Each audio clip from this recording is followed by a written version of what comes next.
Hello folks, today we will discuss the lesson There's a Girl by the Tracks. Main characters of this lesson are Roma Talreja and Baleshwar Mishra. Roma Talreja was a 21-year-old BCom graduate from Pune. She was working as a call center executive for 2 years. She was 5 feet 2 inches tall and weighed 50 kilos. Her hobby was making new friends. Another character was Baleshwar Mishra, who was a lanky youngster from Mirzapur, UP. An unemployed high school dropout who had recently come to Mumbai. He was living with his 2 older brothers. His job hunt had proved fruitless so far. Now he was treading water and had resigned himself to the fact that he was running out of options. Now let's come to the summary. There's a Girl by the Tracks is the extract taken from an English journal. This was written by a well-known writer, Deven Kanal, in English. This is one of the terrible accidents which happened at Mumbai Suburban Station in Thane district, Mumbai.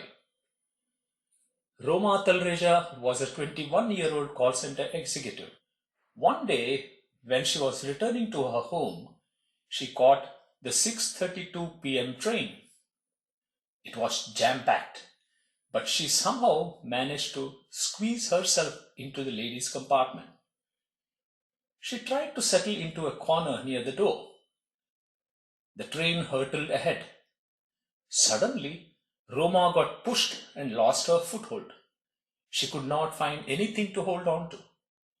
She was thrown out of the train. She lay there senseless. Another train was speeding from the opposite direction.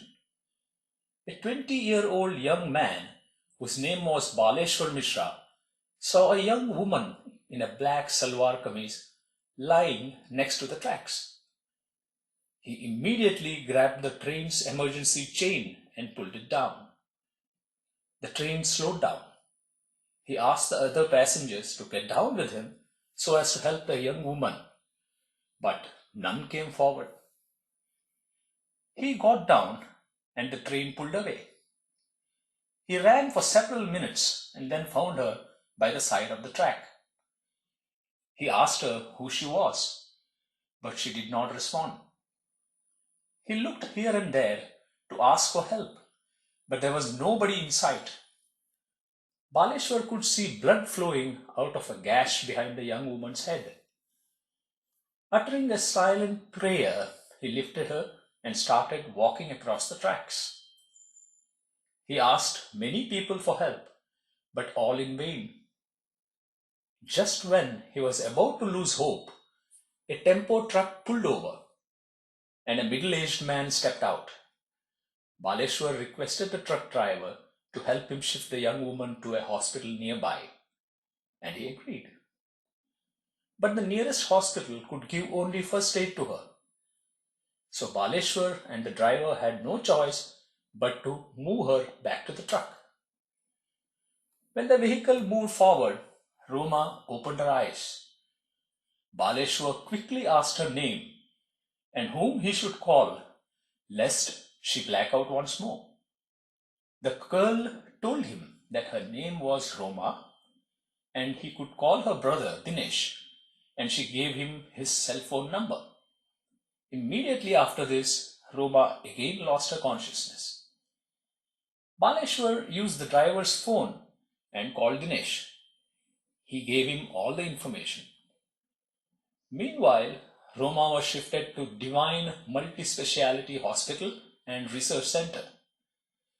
Looking at her injuries, she was immediately shifted to the ICU without any paperwork. Roma was still unconscious, but the X-rays showed that the injuries looked severe, but they only needed deep wound sutures.